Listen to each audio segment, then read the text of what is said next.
Para que possamos, meu Pai, caminhar segundo a Tua palavra, não segundo as nossas filosofias, segundo os nossos achismos, mas segundo aquilo que é orientação bíblica para as nossas vidas.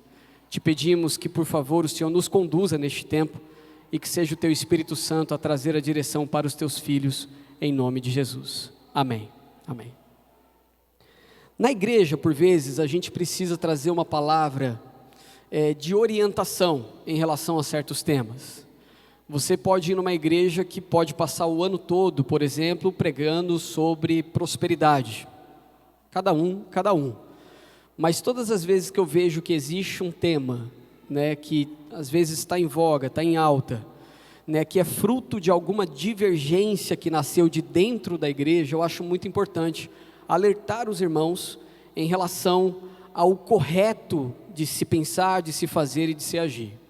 Hoje nós vamos falar já bem escrachadamente, bem abertamente, sobre a unção com óleo, que por mais que pareça que é algo simples, não sei se você sabe, mas esse é um dos assuntos mais controversos que existem na palavra de Deus ao longo dos últimos séculos, especificamente dos últimos 4 séculos. Existem discussões intermináveis acerca deste tema, discussões essas que não existiam no início da igreja, nem quando Tiago escreve aqui o seu livro, talvez ali ainda na igreja do primeiro século, porque era algo muito comum, mas por algum motivo, algumas informações foram perdidas no meio disso tudo, e o diabo, como é um aproveitador, ele se aproveita às vezes de uma falta de informação para enganar a muitos. Na sexta-feira nós encerramos o estudo no livro de Tiago, que nós fazemos no estudo bíblico devocional. E o último capítulo de Tiago, Tiago capítulo 5, ele vai tratar desse tema, da unção com óleo. E há um tempo atrás, a irmã Silvana, que estava cantando aqui, ela me fez uma pergunta que eu achei muito pertinente.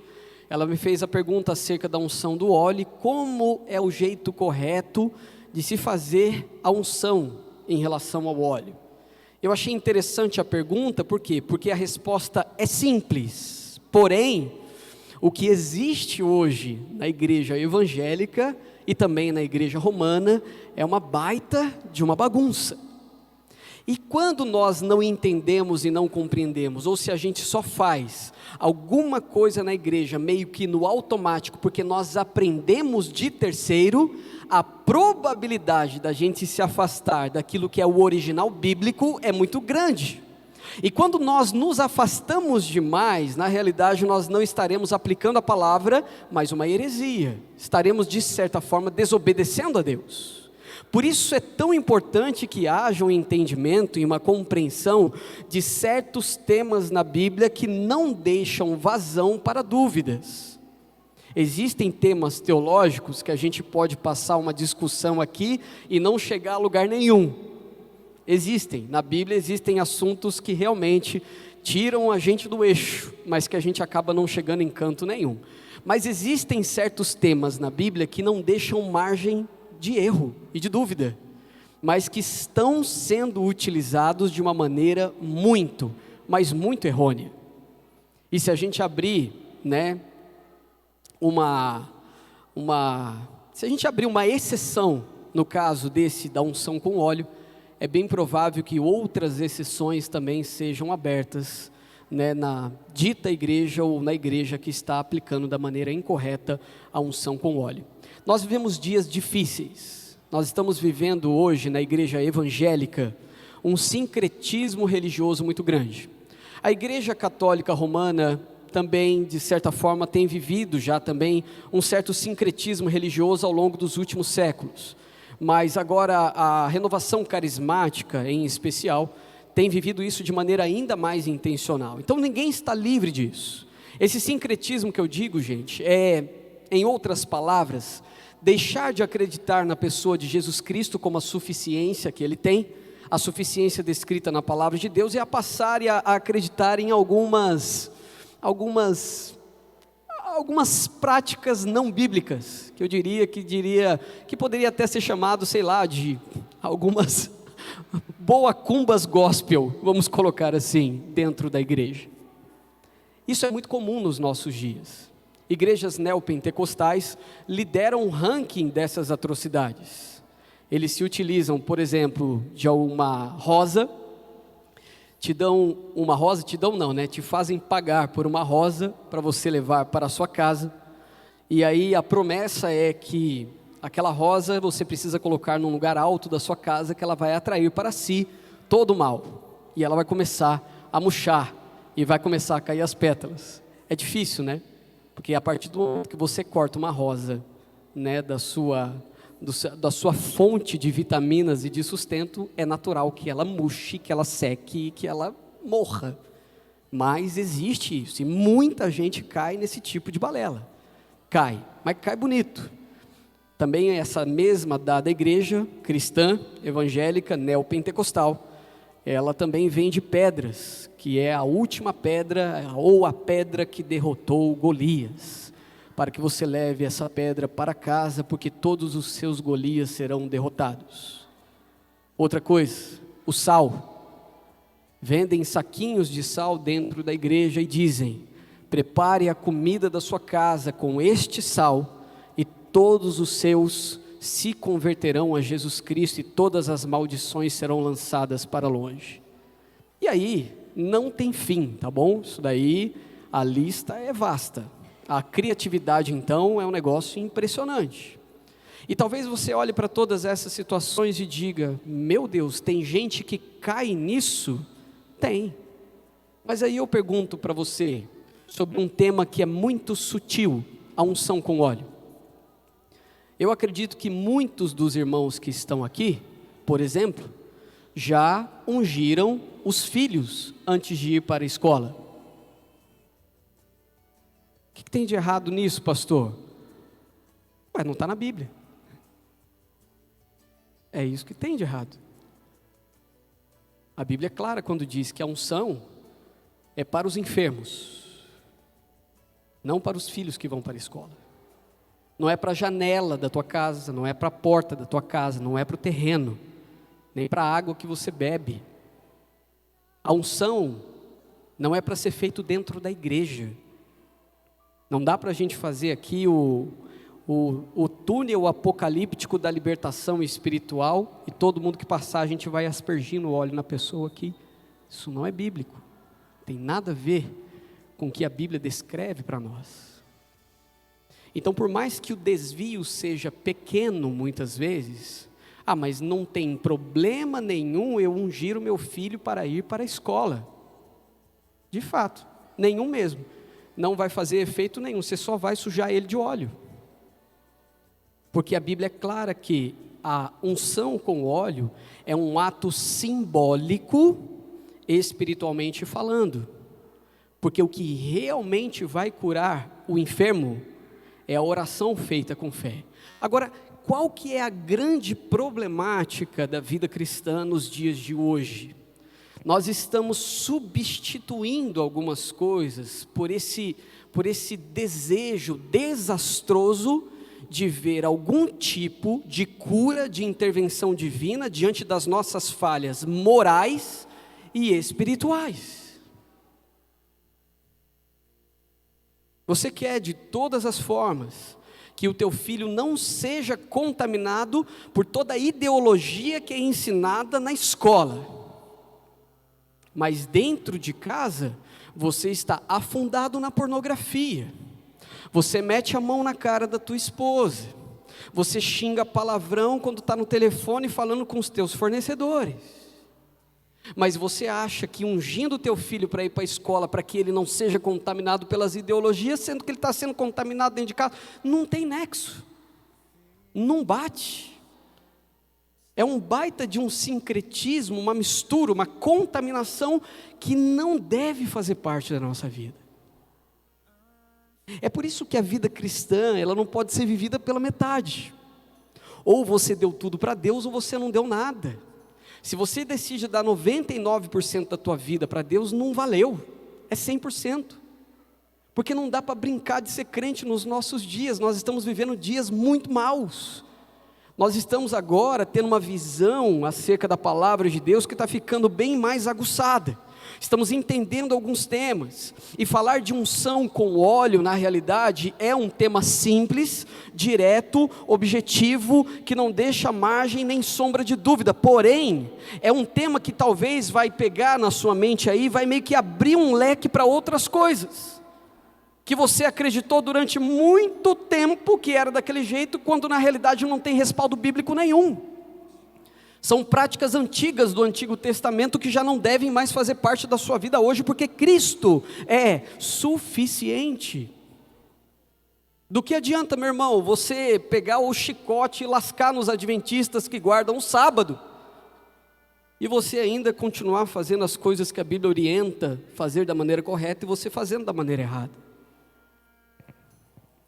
Então, temos que tomar muito cuidado e ter muito temor do Senhor.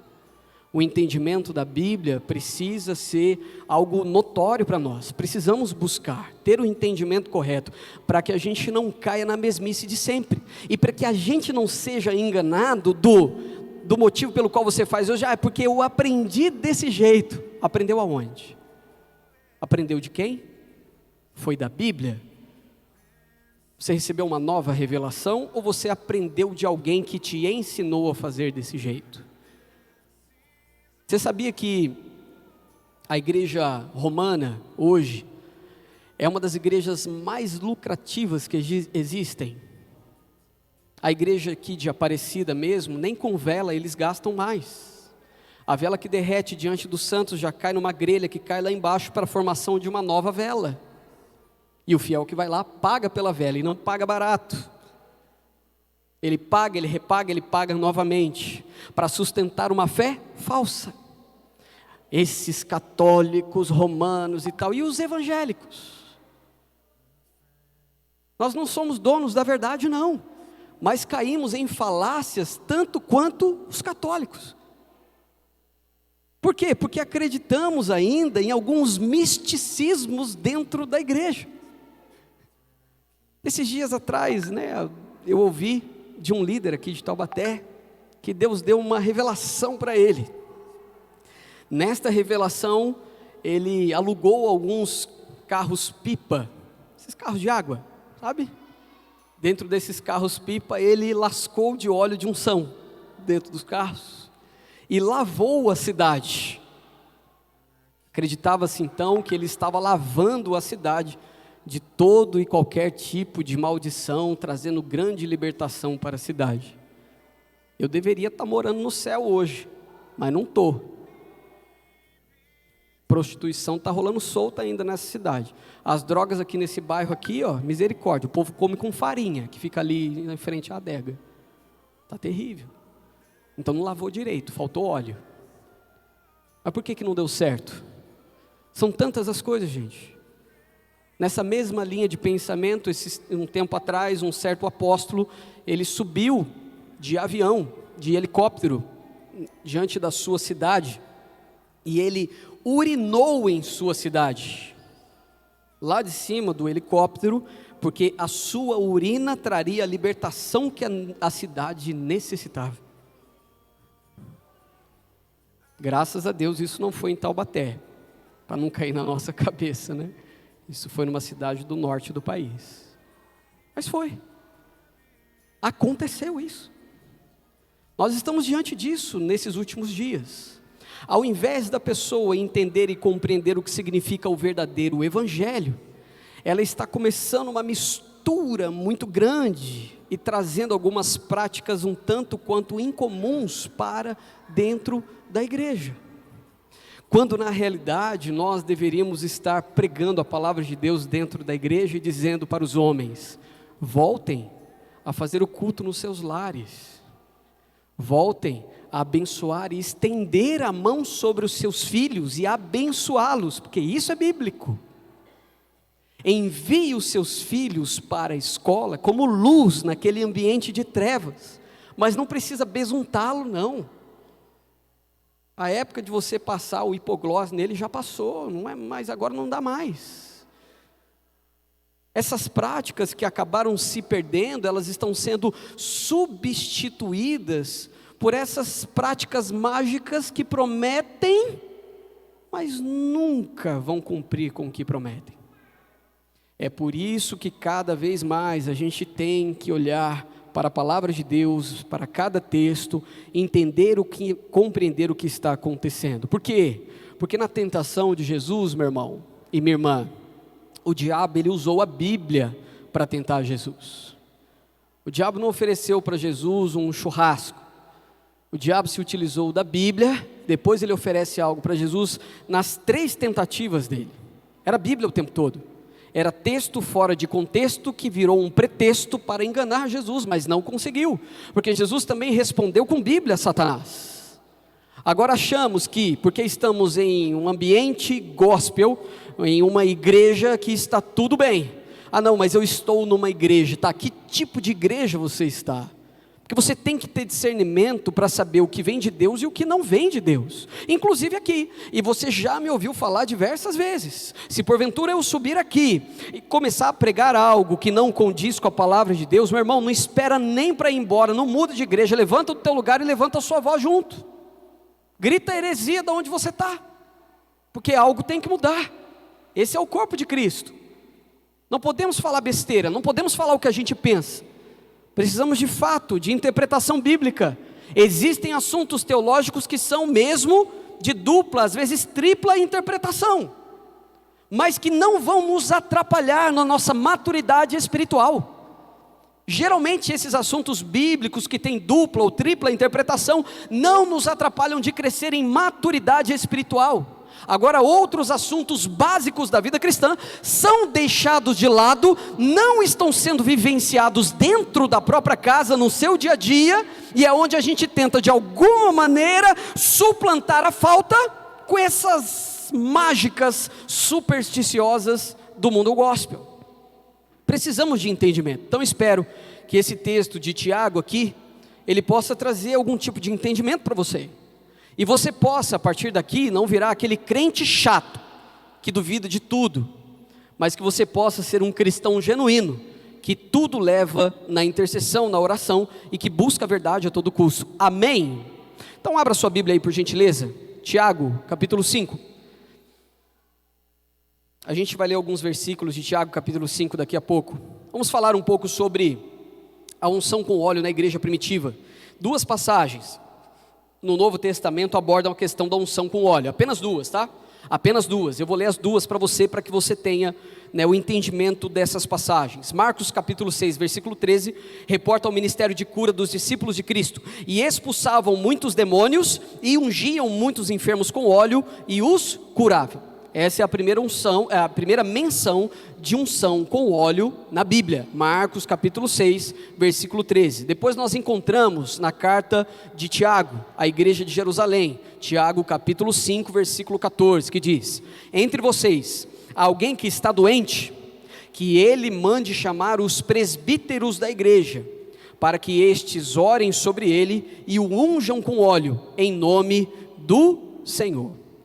Esse tema sobre a unção com óleo, ele recebeu muita pouca atenção nos primeiros séculos da igreja. E por que recebeu tão pouca atenção? Porque ele não era um tema que gerava tanta discussão, não era um tema polêmico. Ele se torna um tema polêmico por volta do século 8 depois de Cristo. Ó, para você ver. Depois de muito tempo se torna um tema polêmico, por quê? Porque a igreja novamente está se utilizando de uma passagem bíblica para ganhar dinheiro, está se utilizando de uma passagem para lucrar, e a partir dessa lucratividade dentro da igreja começam as controvérsias, o que é, o que não é, como deve ser feito, quem deve fazer, o que realmente é bíblico e o que não é bíblico. Então começa essa discussão. Os 2 exemplos mais antigos de unção com base em Tiago 5,14 são o óleo da fé e a tradição apostólica de Hipólito. O óleo da fé é um texto aramaico do primeiro século, contendo uma série de longos textos que conectam o tema da cura com o perdão dos pecados, que é descrito aqui em Tiago capítulo 5. Em Tiago capítulo 5 você vai ver que parte da cura que eles estão falando aqui nesse texto tem a ver com a confissão dos pecados, ou seja, ele está se arremetendo também a Salmo capítulo 32, onde Davi peca e durante um ano ele sustenta o seu pecado, não se arrepende, não coloca diante do Senhor, e Davi então faz uma descrição de como a saúde dele se encontrava num período que ele não confessou o pecado. Ele diz: os meus ossos estão definhando, eu estou definhando de tanto gemer, de dor. Por quê? Porque a vida espiritual já havia tocado na vida física, a falta de confissão estava matando Davi. Então, da mesma maneira, Tiago, ele vai se utilizar aqui de parte do texto para dizer que grande parte da cura física que alguns precisam tem a ver também com confissão de pecados, ou seja, libertação. Só que muita gente não entende isso. Na tradição apostólica de Hipólito, há duas notas interessantes aqui sobre o ministério de cura. Primeiro, o bispo era informado sobre a pessoa doente que ele devia visitar. Segundo, o óleo precisava ser abençoado pelo bispo antes de ser aplicado. Agora eu pergunto para você, isso aqui nós estamos falando de uma tradição de Hipólito, que é uma tradição mesmo da Igreja Católica. O óleo deveria ser ungido pelo bispo, arcebispo, padre, seja o que for, da liderança eclesiástica da igreja romana, para ele ter algum valor, realmente, para que pudesse trazer cura. Esta é uma invenção do homem. É interessante, né, como as coisas vão ganhando vai ganhando um plus, né, vai ganhando um detalhezinho a mais. Não é só um óleo. Tem que ser um óleo onde o líder principal ora, e agora aquele óleo virou um óleo mesmo consagrado, agora ele pode ser utilizado. Então sempre a igreja também vai inventando algumas coisas que não existem na palavra de Deus. A prática também em relação à igreja romana da extrema unção. Isso daqui virou uma questão também teológica muito bem resolvida para nós que somos protestantes. Na igreja católica existe também esse rito aqui, que é uma das coisas que está descrito mesmo na base da igreja católica. O que era a extrema unção? Por volta do 12º e 13º séculos, a prática do adiamento da unção até o momento da morte foi incorporada na doutrina da igreja. Existem dois mandamentos para a igreja cristã, que está descrito na Bíblia: batismo e ceia do Senhor. Só. Nós devemos fazer isso como igreja, e isso não é negociável. Não existe nada além disso, mas a igreja romana colocou como um dos seus dogmas também a extrema unção, e virou um sacramento para a igreja católica. Então esse é um dos sacramentos que eles têm, mas que não é bíblico. Não existe fundamento bíblico para a extrema unção que existe na igreja romana. Esse dogma católico romano está desprovido de qualquer base bíblica. Tiago está falando do crente enfermo, não do crente no limiar da morte, porque o que é a extrema unção? Tiago está dizendo: há alguém doente em sua congregação, na sua igreja? Então, que os presbíteros, que ele chame os presbíteros, esses presbíteros irão até a casa do enfermo, eles vão orar, ungir o enfermo, para quê? Sua saúde seja restaurada. Amém, gente? É isso? É o que a Bíblia está dizendo. Foi isso que nós lemos. A igreja católica não, além de ter inventado um novo sacramento, que não tem base bíblica nenhuma, a interpretação é errônea. Por quê? Na igreja católica a extrema unção é uma preparação, não para a vida. No caso de Tiago está ensinando: ore para que tenham vida, para que sejam restabelecidos. Na igreja católica está dizendo assim: ore para preparar eles para morrerem, para eles morrerem bem. Não tem nexo nenhum. A extrema unção na igreja católica então foi instituída como um sacramento na história da igreja, mas é totalmente antibíblico, é incorreto, não existe base bíblica para sustentar isso. É um dogma católico, romano, que é sustentado até os dias de hoje. Você vai orar pelo enfermo não para que ele se levante, mas para que ele tenha uma morte boa. Difícil de entender. A tradição católica romana, existe hoje um movimento carismático dentro da igreja católica romana, que encoraja as pessoas a usarem o óleo em suas vidas diárias, ao passarem por dificuldades ou enfermidades. Parte desta situação, desta contaminação da falta de interpretação bíblica hoje para a igreja católica carismática vem de onde? Da igreja evangélica. Vem de nós, da igreja cristã evangélica. Até nisso a igreja conseguiu um caminho para até deixar pior o que já estava ruim dentro da igreja católica. A unção de enfermos na atualidade, como deve funcionar? Como que está acontecendo nos nossos dias? Muitas igrejas contemporâneas dos nossos dias voltaram às práticas cerimoniais do Velho Testamento, ungindo vestes, objetos, carros, carteiras e pessoas de forma indiscriminada. Unge tudo, papagaio, joga ali na rua, vou jogar o óleo de unção aqui nesse asfalto, todo carro que passar, ele será ungido, ele será abençoado. Não tem base bíblica. Você vê o tamanho da loucura? Tem muita gente que está baseando a sua vida cristã numa pseudo-revelação que teve. Mas só que não existe a possibilidade do Senhor escrever uma coisa e te liberar outra. Toda revelação que você receber, todo direcionamento bíblico que você receber, ele precisa ter um respaldo na palavra, senão é mentira. Senão é coisa da tua cabeça, em outras palavras, é invenção sua. É coisa que você inventou, que nada tem a ver com a palavra de Deus. E se nós não tivermos esse bom senso e essa sabedoria, começa a nascer um monte de Frankenstein gospel. Começa a surgir um monte de doutrina que nada tem a ver com a palavra de Deus. E aí vira essa bagunça. Meu irmão, nós temos 1 bilhão de crentes no mundo. O mundo tem 8 bilhões de pessoas. Você já parou para pensar que 1 bilhão é crente? 1 bilhão se diz convertido a Jesus Cristo. 1 bilhão. E por que esse mundo está de mal a pior? Por que a gente tem milhares de apóstolos no Brasil? Jesus com 12, mais um, fez um estrago. A gente tem milhares no Brasil e nada acontece. Você já parou para pensar nisso? Você já andou aqui por esses bairros aqui, Gurilândia, aqui Santo Antônio, aqui na região? Então ande agora e conte a quantidade de igrejas que existem nesse lugar aqui. E por que ainda tem biqueira aberta? E por que ainda existem ali lugares onde a mulher está sofrendo, apanhando do marido todos os dias? Não precisamos ir longe.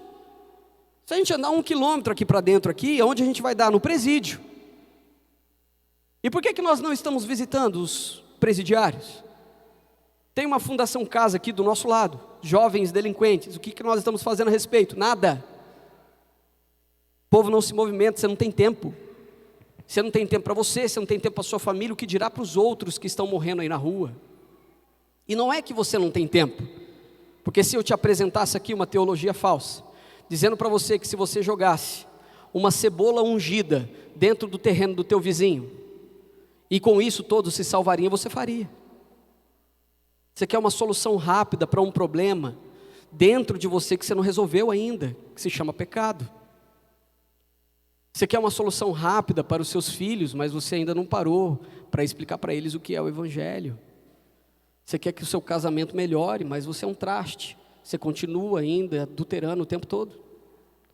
Mas você quer uma solução rápida.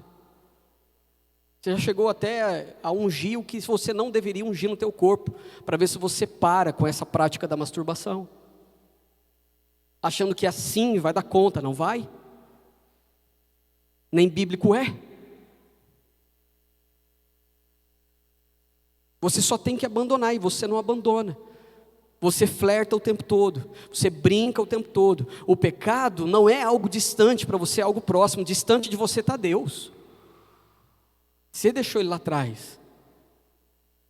Você está o tempo todo aqui, ó, com um pé no abismo, o outro na satisfação em Cristo. Abismo, satisfação. Até quando? A gente quer as facilidades da vida gospel que são apresentadas aí fora.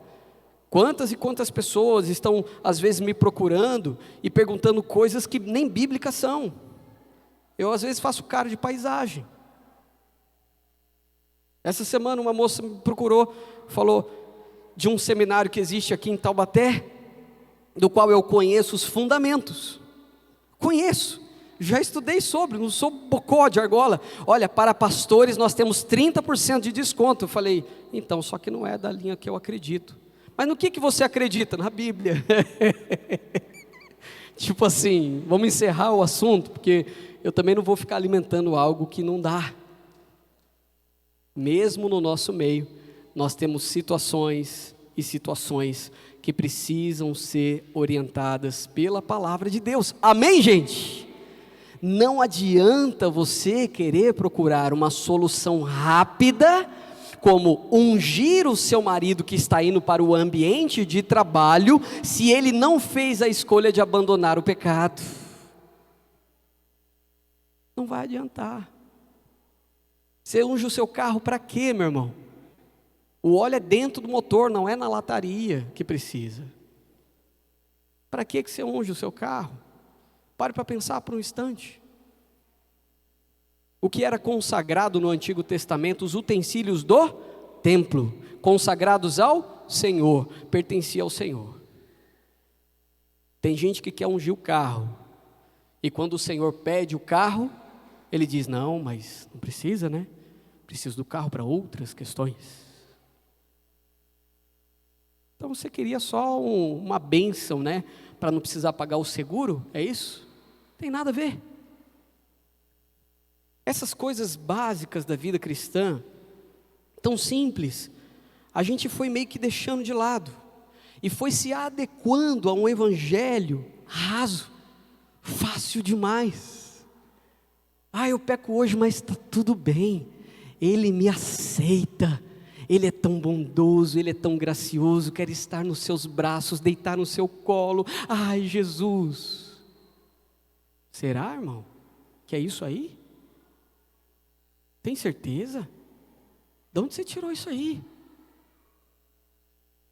São questões levantadas que nós precisamos levar em consideração. Olha o que diz aqui em Colossenses capítulo 2, versículos 16 e 17. Portanto, não permitam que ninguém os julgue pelo que vocês comem ou bebem, ou com relação a alguma festividade religiosa, ou a celebração das luas novas ou dos dias de sábado. Essas coisas são sombras do que haveria de vir. A realidade, porém, encontra-se em Cristo. Quando Cristo vem, a prática veterotestamentária, ela se encerra.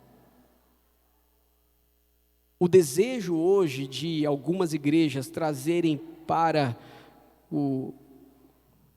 a plataforma, né, que isso aqui não é o altar, né, traz para a plataforma, bota uma arca da aliança aqui, aí vem pregar com o quepá, aí bota aquele negócio em volta que eu já nem lembro o nome, parece um judeu, é um judeu do Paraguai, aí ele começa a pregar, aí ele mistura tudo, e é uma bagunça tremenda, e no fim das contas é só para que você coloque uma oferta dentro da arca da aliança, e assim você será abençoado. Esse é o sincretismo. Essas práticas se encerraram, não tem mais nexo alguém trazer uma arca da aliança para dentro de uma igreja. No máximo a gente vai ensinar às crianças o significado disso. No máximo eu vou trazer uma pregação para você e te ensinar o significado disso no Velho Testamento. Mas dizer que agora nós estamos trazendo uma arca, que aqui dentro é abençoado, que você deve depositar alguma coisa aqui, ou seja, qual for a loucura, isso não é bíblico. Jesus Cristo é suficientemente grande para nós. Ele é o centro dessa igreja. Qualquer coisa que ultrapasse esse limiar está errado. E nós precisamos refutar esse tipo de teologia. É uma teologia mentirosa. É uma prática mentirosa. Estão te enganando. Fuja disso. Não é lugar disso. Deus é um Deus de graça, sim. De segundas chances, sim. Para quem se arrepende. E quem se arrepende, pressupõe-se que abandonou o pecado. Arrependimento é diferente de remorso. Remorso você volta para o vômito toda hora. Você pede perdão aqui hoje porque você mentiu, amanhã você está mentindo de novo. Isso não é arrependimento. Isso é remorso. Você se sentiu mal porque você estava dentro da igreja. Você se sentiu mal porque era dia de ceia. Mas você não mudou de vida. Você continua mentindo para os seus fornecedores, para os seus filhos. seu marido, o tempo todo, o tempo todo, o tempo todo, o tempo todo. Essa prática vai te levar para o inferno. É uma prática constante do pecado. Se não houver um arrependimento genuíno, você está altamente condenado. E eu não estou dizendo que não haverão recaídas. A recaída é uma exceção à nova prática de vida que você tem. Então sim, terão recaídas. Porque você é um ser humano, eu também sou. Nós vamos ter recaídas, mas a prática constante não é recaída. Não é, definitivamente não é. E de onde surgem todas essas baboseiras que nós estamos acostumados a ouvir nos dias de hoje em relação à igreja contemporânea atual? Às vezes, de uma péssima ou uma dúbia interpretação do óleo de unção. Começa uma invenção ali, mas se nós inventamos aqui, vamos inventar também que a Arca da Aliança no altar é algo sagrado. Mas se nós inventamos essa questão do óleo e da Arca da Aliança, vamos inventar também que a rosa que eles vão levar para casa, ao murchar, estará atraindo para si toda a maldição. Mas se já inventamos isso e aquilo outro, vamos colocar um sal na comida? Isso vai ser ótimo. Vamos falar que o sal consagrado vai ser assim, assim, assado. Mas se já inventamos isso, então vamos fazer um momento na igreja, onde as pessoas tragam os seus pecados escritos num papel, a gente queima na churrasqueira, pega as cinzas e diz que nós vamos orar nos montes de Israel, espalhando as cinzas para os 4 cantos. Lindo, maravilhoso. Mas aonde está escrito isso na Bíblia? Em canto nenhum. Mas o povo fica, uau! Quem vai orar pelos meus pedidos é o apóstolo Joma. Meu Deus! Maturidade, irmãos, é o que nós precisamos. Na Bíblia nós não vemos os apóstolos ungindo objetos, casas, bolsas e pessoas. O que assistimos hoje é uma deturpação do ensino. Tiago também não fala de enfermos sendo ungido em culto público. Não existe rito de unção aos enfermos em culto público da igreja. Não existe unção com óleo às pessoas, nem mesmo aos enfermos em culto público. A prática do Novo Testamento é que o crente enfermo deveria chamar à sua casa não um presbítero, mas os presbíteros, os líderes da igreja. É isso que ele deveria fazer. Então essa é a prática. Da onde eu quero tirar então a sua atenção em relação a tudo isso? Vamos à leitura do texto. A oração feita com fé, Tiago capítulo 5 de 13 em diante. Entre vocês há alguém que está sofrendo, que ele ore. Há alguém que se sente feliz, que ele cante louvores.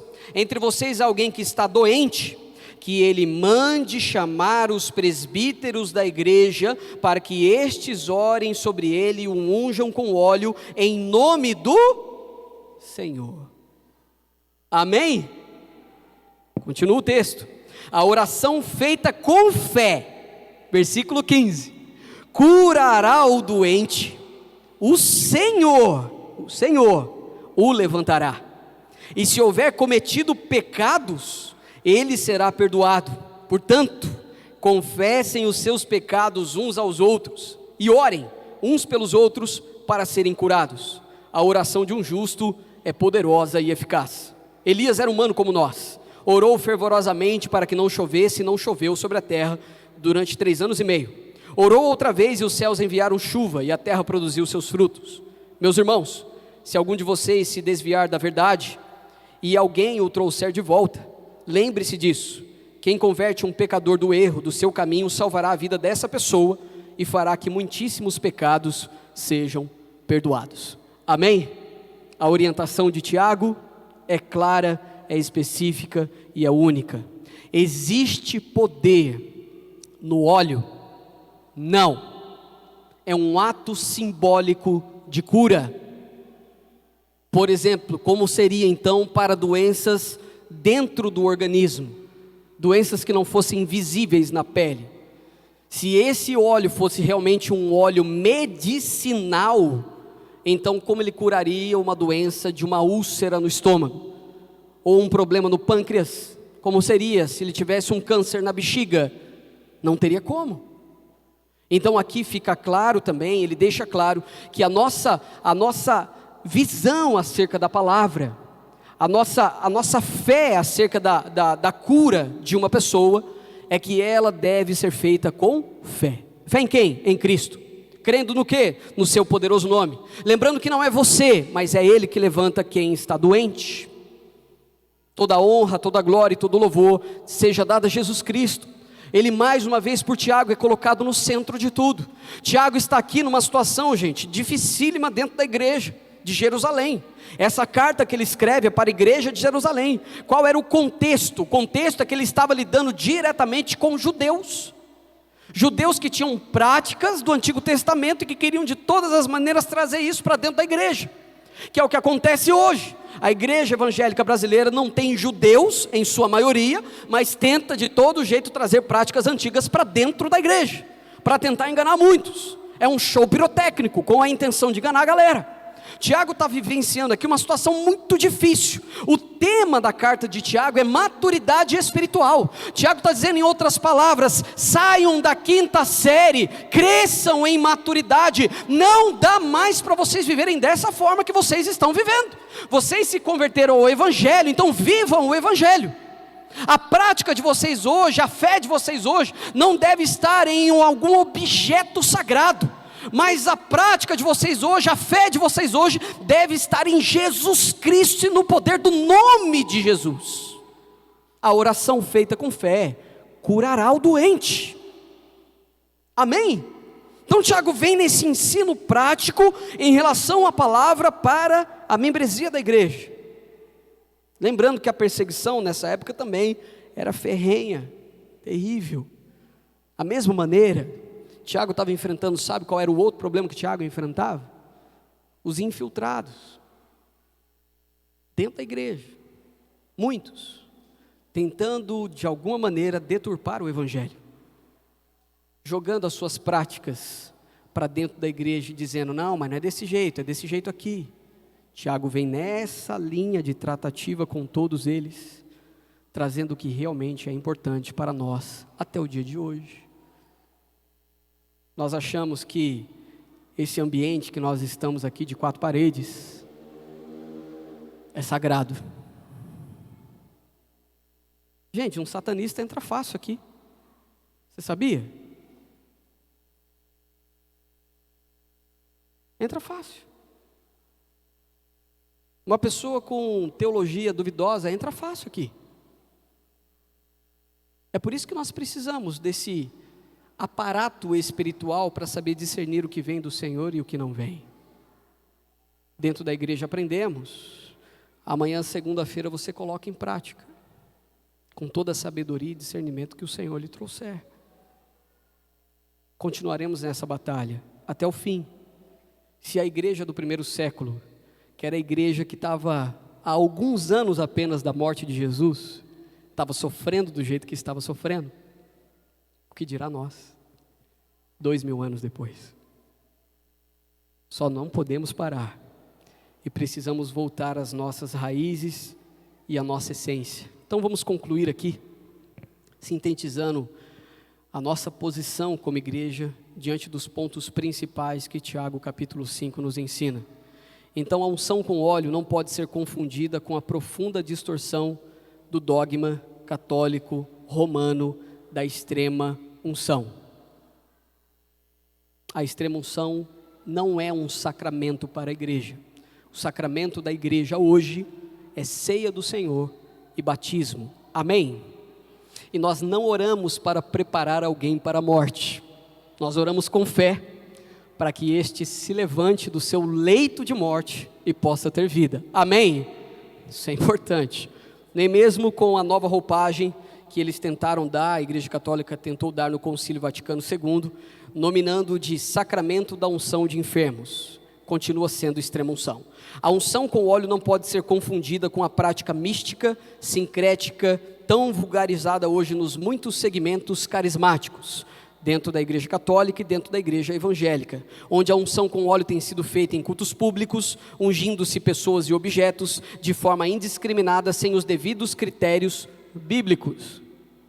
Deixa eu te dizer uma coisa, eu já ungi cachorro, papagaio, gato, terreno, já ungi carro, tá bom? Já ungi moto, já ungi o raio que o parta, que você possa imaginar. Sendo pastor, tá? Eu já caí nessa falácia aqui. Ó, quantas vezes. Eu não sabia explicar o porquê, porque você vê, o cara não lê a Bíblia, se lasca, né? Eu me sentia meio xarope em relação a essas coisas, mas eu fazia. Fazia por quê? Porque todo mundo fazia. Não é porque eu aprendi na Bíblia, é porque eu aprendi de alguém. Filho do Satanás que me ensinou, não é possível. E aí a gente vai no automático, vai no automático, vai no automático. Meu irmão, tome cuidado, cara. Nem tudo que vem da igreja é bíblico. Tudo que vem do Senhor é para o nosso crescimento e maturidade espiritual. Por isso meu incentivo, leia a Bíblia. Leia a Bíblia, leia a Bíblia, leia a Bíblia, vamos estudar, vamos lá, vamos conseguir. Tome cuidado com isso. A unção com óleo não pode ser substituída apenas pelos recursos medicamentosos. Eu creio que a medicina é uma dádiva de Deus. Eu creio que ela também deve ser usada como recurso legítimo, estabelecido pelo próprio Deus. Para quem não sabe, o evangelho de Lucas, Lucas era médico. Lucas era médico. E um bom médico, grego, mas ele era um bom médico. Cremos que em última instância toda cura é divina, visto que é Deus que sara todas as nossas enfermidades. Amém? Seja através de uma oração feita com fé e ungindo a pessoa que está enferma, ou seja através de um Dorflex, toda cura é divina. Amém? É isso, o Senhor quem cura, é o Senhor quem cura. O conceituado médico evangélico disse: Deus cura sem os meios, com os meios e apesar dos meios. É Ele quem faz, é sempre Ele e não nós. Amparados também por uma nuvem de testemunhas e com fidelidade, interpretaram o texto de Tiago 5,14, entendemos que a unção com óleo é um símbolo espiritual da cura divina. E mais do que o simbolismo, é contemporânea, serve para os nossos dias, é legítimo para nós, quando nós usamos de acordo com o que a palavra nos diz. Então entenda isso, meu irmão, nós não estamos tirando a unção com óleo dessa igreja, nós estamos trabalhando para fazê-la da maneira correta. A igreja de Corinto estava chegando antes da ceia e lascando tudo para dentro, só mandando, na prática errada da ceia. A ceia tinha uma outra interpretação para os dias. E por isso Paulo diz, então a gente não vai mais praticar a ceia? Lógico que não. Paulo dá uma chicotada em todo mundo e diz, a ceia do Senhor é isso. Não é do jeito que vocês estão fazendo. O jeito correto é esse, é um memorial de vida. Nós precisamos lembrar daquilo que Jesus fez por nós na cruz do Calvário. Então ele vem na prática errada da igreja, Paulo alinha todo mundo. Da mesma maneira, a unção em relação ao enfermo, aos enfermos, que está aqui descrita na palavra de Deus, é uma prática legítima. Só que a prática legítima qual é? Dentro da igreja? Não. No atacado, vou borrifar em todo mundo, botar naquela aguinha ali dos ventiladores, todo mundo vai ser ungido sem perceber? Não. É quando você está enfermo, no leito, e você chama o pastor da igreja, pastor, pode orar por mim? Posso, me dê seu endereço, vou na sua casa, eu e mais algum corajoso, que são os presbíteros, é no plural, então iremos, oraremos por você, a oração feita com fé, o simbolismo da unção, porque é bíblico, faremos da maneira correta. Amém, igreja? Então em nome de Jesus, vamos combinar o seguinte, pelo menos para quem está aqui, não me peça mais para ungir o seu carro, nem sua casa, nem os umbrais da tua porta, tá bom?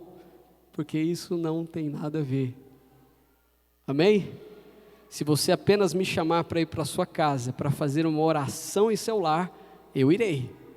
Mas eu não vou ungir o seu papagaio, nem o seu gato e nem o seu cachorro. Não dá. Pastor, esse gato é um endemoniado, você precisa ver ele de madrugada. Meu irmão, ele é um animal. Ele dá essas miadas malucas mesmo, é normal, isso é comum, fique tranquilo, isso acontece. A intenção sempre será, gente, nós entendemos a palavra de Deus como uma verdade, como uma realidade. Dessa prática, uma interpretação errônea pode levar a diversas outras práticas da nossa cabeça. Lembre-se que nós somos altamente criativos para criar coisas que não estão descritas na palavra. Ao mesmo tempo que um alinhamento e um retorno à palavra de Deus vai fazer você duvidar de algumas práticas que você tem cometido, e eu estou fazendo você pensar. Você vai buscar na palavra se é verdadeiro ou se é falso. Se for falso, pare. Se for verdadeiro, continue. Amém? Fique de pé, vamos orar. Vamos agradecer a Jesus e vamos para o nosso domingo abençoado. O sol saiu, graças ao bom Deus. Não vejo a hora do verão chegar. Aquele verão que arranca o nosso couro. Para quem anda de moto é maravilhoso. Para quem gosta do frio, Madi. Isso aí, você está doente, Madi. Me chame para ir na sua casa, vou orar por você e te ungir. Quase caiu no meu calcanhar. Tá vendo, Madi? Aqui, ó, se eu não fosse o ungidão do Senhor aqui, o reflexo tinha ido. Aqui. Pronto. Vamos agradecer a Jesus, então, por esta manhã. Se você ainda tiver alguma dúvida em relação a esse tema, estou disponível para a gente sentar e conversar um pouquinho, tá bom? Obrigado, Jesus, por esta manhã. Obrigado, meu Pai, pelo seu cuidado. E obrigado, Senhor, pela sua palavra. Nós somos igreja, mas não queremos ser igreja de qualquer jeito. Queremos ser uma igreja, Pai, que realmente cumpre com o chamado do ensino e que vive, Pai, realmente a tua palavra na prática do dia a dia. Nós não somos melhores do que ninguém, mas nós fizemos uma escolha. E a escolha que fizemos, meu Pai, vai balizar também aquilo que é correto aos teus olhos daquilo que não é.